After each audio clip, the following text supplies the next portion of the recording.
All right. La'el Collins will be back. Cowboys got a good problem, by the way. Michael Gallup will be back. And when I say problem, I mean, hey, somebody's going to have to hit the bench, right? Will it be Cedric Wilson for Michael Gallup? Cedric Wilson been doing his thing out there. Or will it be Terrence Steele for La'el Collins? That will be the questioning there. We are on a 5-game winning roll right now, and that is a good thing.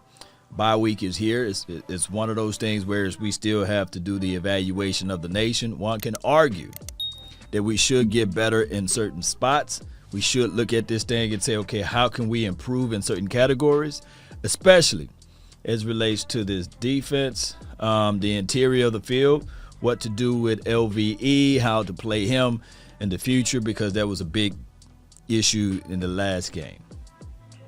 Are we set with linebackers? Are we set with the safeties? Now, I'm not going to look at the one play that DeMonte KZ gave up, and of course the previous game, the one play that he was not able to stop the guy before crossing the end zone there. That just limitations of his skill set. He is a little guy. He's 174 pounds, and I'm not trying to sully or denigrate him on that. No.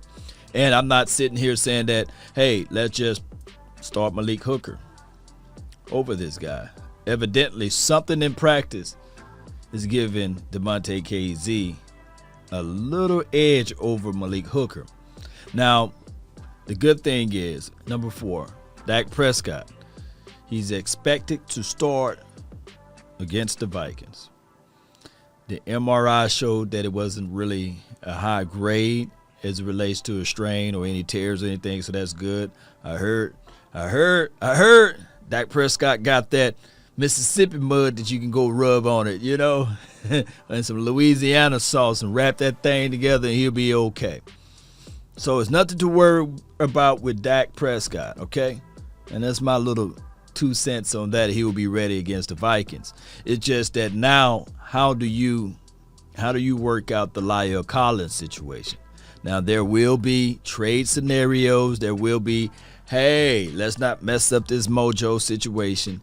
And on top of that, for the next weeks or what have you, you will hear the rumblings from the 4-letter network, 3-letter network about, is it time to move on from Mike McCarthy? These are all poison pills, cyanide, that they just try to sprinkle amongst the Cowboy Nation so that they can see who's going to get rattled with it and do something crazy. You know how this go as far as content, and they pumping it out. Watch. And it may be somebody in-house that will start saying, hey, is it time to get rid of Mike McCarthy because of his clock management, or is because of his lack of knowledge on the field? It could be so many things, or elevate the other person. How come the Cowboys organization got to be the only organization that everything got to crash and burn? Everything is just so toxic as relates to the outside noise, right? We just need to take this thing one day at a time, Cowboy Nation, and be supportive. Be supportive of the coach. Look, one thing I love about Luther's song, love the one you with. And I love what old folks say, ride the horse you rode in on. Yeah, I mean, let's stop trying to get rid of everybody before we get things going. Continuity goes a long way. Excuse me, culture is something else. And that has been established now. Whether we hate it, like it, love it, whatever it may be. Them boys playing some type of makeshift basketball in the locker room. We are seeing bully Amari Cooper, Debo Amari Cooper. That's good stuff. It's flat out good stuff, Cowboy Nation. But every time somebody like to stir up the pot and say, well, hey, let's get rid of this guy. Let's get rid of that guy. We're winning now. We are winning now. We're on a 5-game run. Let's make it 6. Let's make it 7. Let's make it 8. But you don't do those things if you're trying to get rid of everybody. Are we happy with the kicker? No. He missed a couple of kicks. that we know for sure, hey, you're supposed to be automatic with that.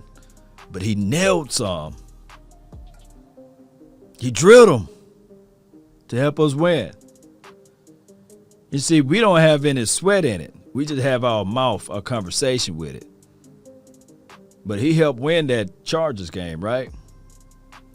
He helped win this previous game.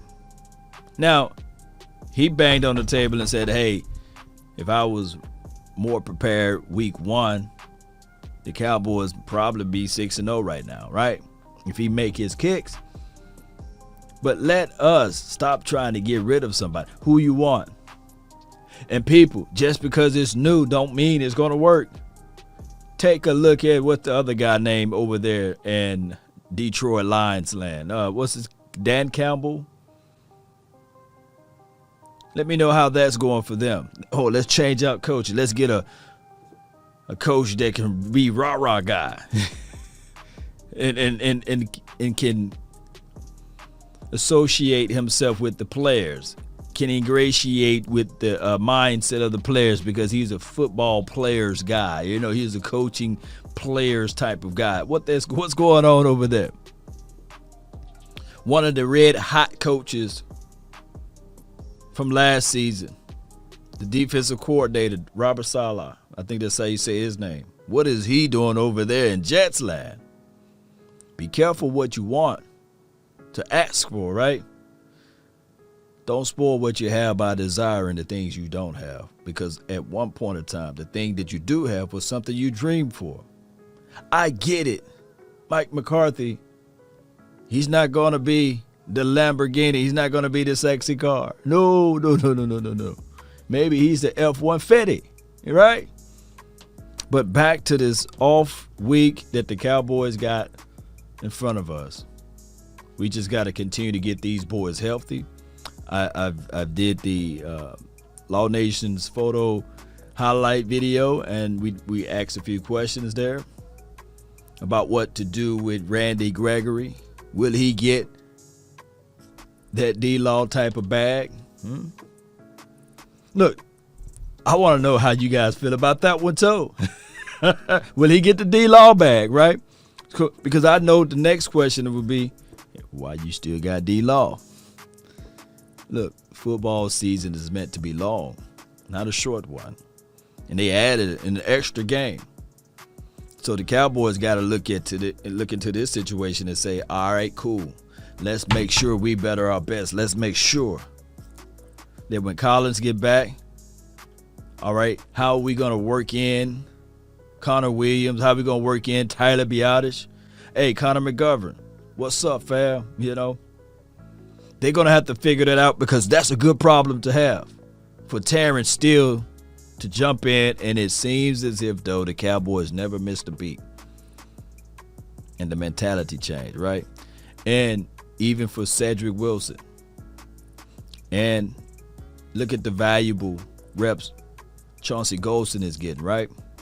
So there's a lot of healthy things that's going on. These are good problems to have, but let's not be with the mindset of getting rid of everybody. Because remember, we just like that. From a protocol away of 5 or 6 guys, they can get something, and you got to wait. And you got to wait. Miss out on some things, like miss out on a couple of games, right? So there are so many things, and I'm looking at it like, hey, in this game of football, the healthiest team win, and your depth department, you better make sure that's all in check.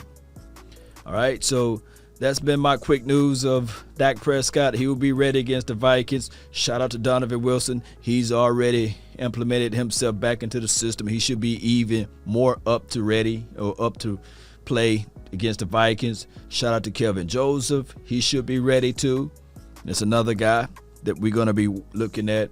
Maurice Kennedy, he had a concussion, and he should be fighting back to get on the field.